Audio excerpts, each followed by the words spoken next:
Assalamualaikum warahmatullahi wabarakatuh. Jumpa lagi dengan kami Benjamin 99 TV. Kali ini kita ada di kios yang di Karangmalang, tepatnya di sebelah barat Bank BKK. Bagi teman-teman yang sudah tahu, barangkali bisa main ke kios ngobrol-ngobrol soal burung. Oke, kita pasang dulu kamera, nggih. Sip. Oke, ini kebetulan ada pembeli. Mau masuk TV enggak? TV YouTube. Oke, kita lepas masker ya sambil pasang dulu mic-nya.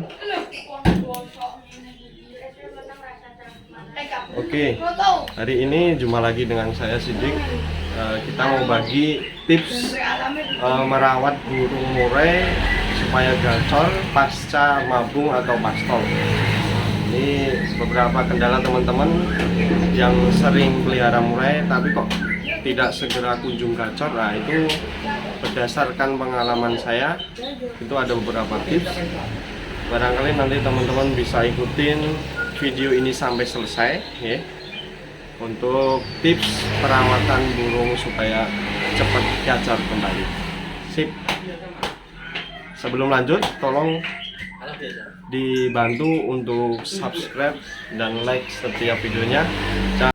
Tips penggacoran burung murai ini sudah saya terapkan di berbagai burung murai saya bertahun-tahun. Tips yang pertama, teman-teman bisa jemur murai di pagi hari untuk mendapatkan sinar yang maksimal.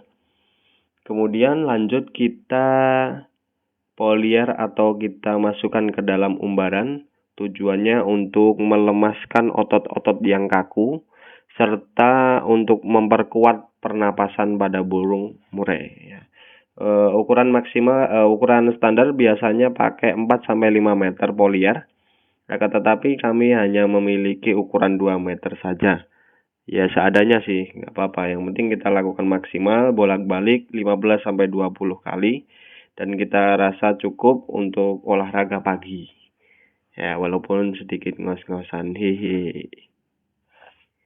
Ya, kita rasa sudah cukup. Tinggal kita tunggu istirahat bentar. Kita persiapan untuk karamba. Karamba, waduh, karambanya kotor ini. Segera kita bersihkan. Sebenarnya ini tips untuk perawatan karamba.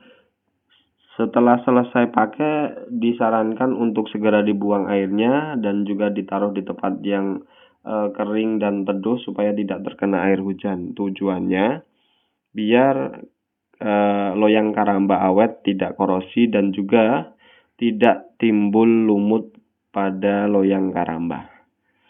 Oke, sudah cukup kita isi air dan tara sudah bersih.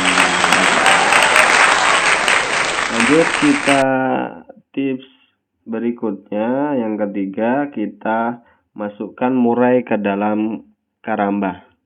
Nah, ini untung saja si Maro ini gampang proses pindah ke karambanya. Bagi teman-teman yang kesulitan bisa tangkringan yang bawah didekatkan dengan pintu supaya cepat masuknya. Ya sudah kelihatan jelas kalau lingkungan atau karamba yang baik, air yang bersih, ini merangsang burung untuk cepat mandi. Jadi ini poin penting bagi teman-teman yang mau setel burung murai di karamba. Disarankan rutin seminggu, cukup 2 kali saja supaya terjadwal ya.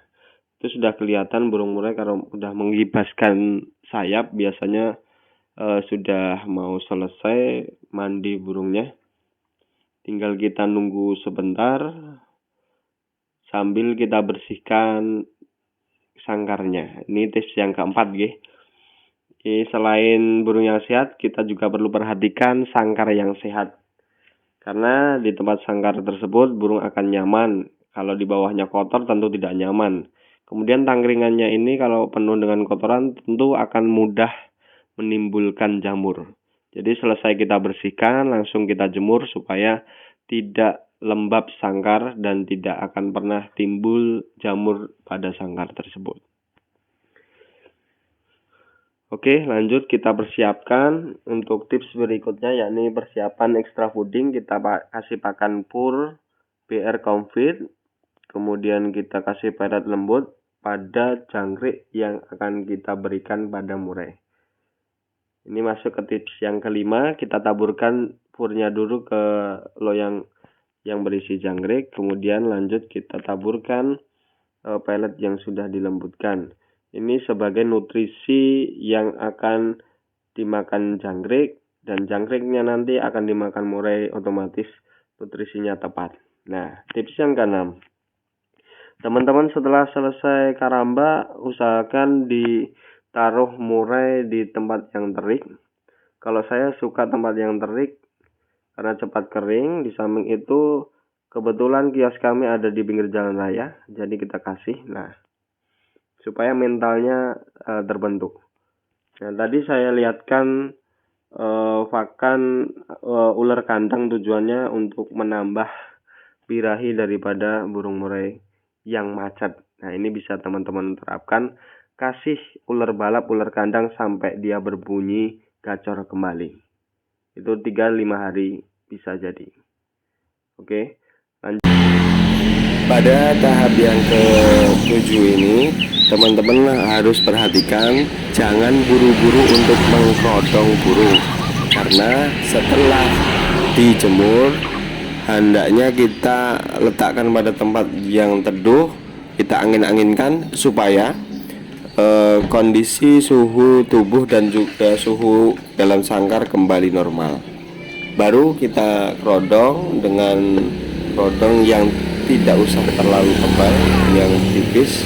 Ini dimaksudkan agar burung masih bisa berinteraksi ataupun bisa melihat keadaan di sekitar burung pada saat proses mastering dilakukan. Oke, lanjut teman-teman. Untuk proses berikutnya, tips untuk mengatasi murai agar cepat gacor kembali pasca mabuk, ya.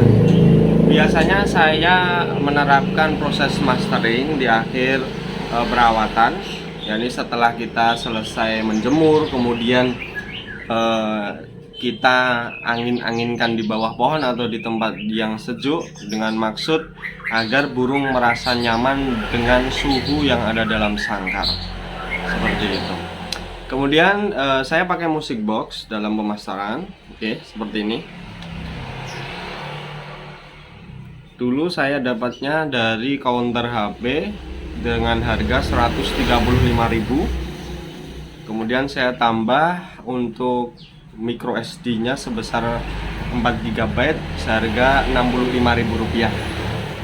Jadi cukup untuk menyimpan memori suara-suara daripada masteran yang kita inginkan. Untuk suaranya sendiri, saya dapatnya dari YouTube. Saya download, kemudian saya convert ke MP3 atau audio dengan berbagai macam suara burung. Kalau favorit saya tetap burung cililin. Kemudian saya kasih kapas tembak, ada juga cucak jenggot sama gereja tarung sebagai tembakannya. Untuk sekitaran mungkin masteran yang hidup, di sampingnya saya kasih labet, saya kasih kenari, saya kasih burung rambatan, paruh merah. Nah, catatan yang paling penting ketika pemasteran dengan MP3 atau musik box, teman-teman jangan pergunakan dengan suara yang keras, ya, cukup suara yang lirih dan kira-kira terdengar daripada burung murai. Karena kalau misalnya kan kita pakai suara yang keras, biasanya murai tidak akan nyaman dan tidak akan bisa menangkap atau merekam ke dalam memori otak burung murai tersebut, ya. Jadi demikian tips dari saya, barangkali teman-teman bisa apply di murai atau burung kesayangan teman-teman supaya kembali gacor kembali dengan lagu-lagu tembakan yang diharapkan, ya. Kemudian yang terakhir, sebelum saya mengakhiri video, tolong dibantu untuk support akun kami Benjamin 99 TV supaya semakin berkembang dan semakin memberikan manfaat atau berbagi tips-tips yang lainnya, yakni tips yang dibutuhkan para teman-teman kicau mania, ya. manfaatkan kolom komentar untuk melakukan hubungan dengan kami. Boleh diisi kritik dan saran, ataupun minta tips-tips ataupun kolaborasi dengan teman-teman akun YouTube yang lainnya. Ya, sekian dari kami, semoga bermanfaat. Kurang lebihnya mohon dimaafkan ya. Terus pantengin channel kami. Wassalamualaikum warahmatullahi wabarakatuh.